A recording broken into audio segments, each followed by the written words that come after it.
The giant was fast asleep, so the man carefully opened the giant's helmet. Jack then handed over a large beehive. The giant didn't notice a thing. They placed the beehive inside the helmet and quickly closed it again before running away as fast as they could. They hid behind a rock to peek, but the giant didn't react at all. As they started to feel confused, suddenly the giant woke up. He stood up and patted his head in a panic.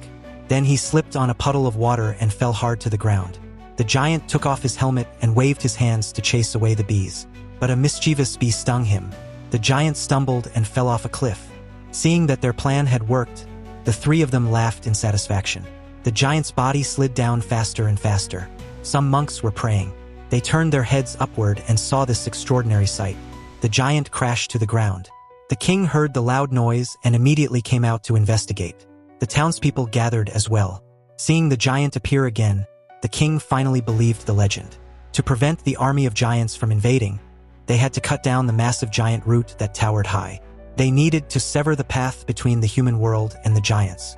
So the king walked beneath the root and swung his sword with all his strength. The soldiers began chopping at the root day and night. Thanks to their efforts, the giant root was finally severed. Without its support, the root almost collapsed. When the giant army reached the cliff, their leader saw that the path to the human world had been destroyed. He roared in anger. Losing their only way in, the giants prepared to retreat. But then the giant leader suddenly found a pouch on the ground. Inside were seeds of the giant root. The leader blew 5 seeds at once into the river.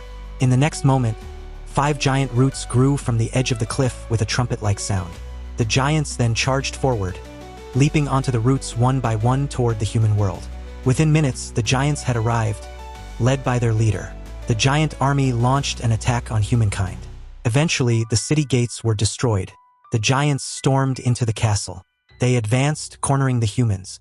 At that critical moment, Jack suddenly appeared. He was wearing the crown of the king of the giants. Instantly, the giants dropped their weapons. One by one, they knelt.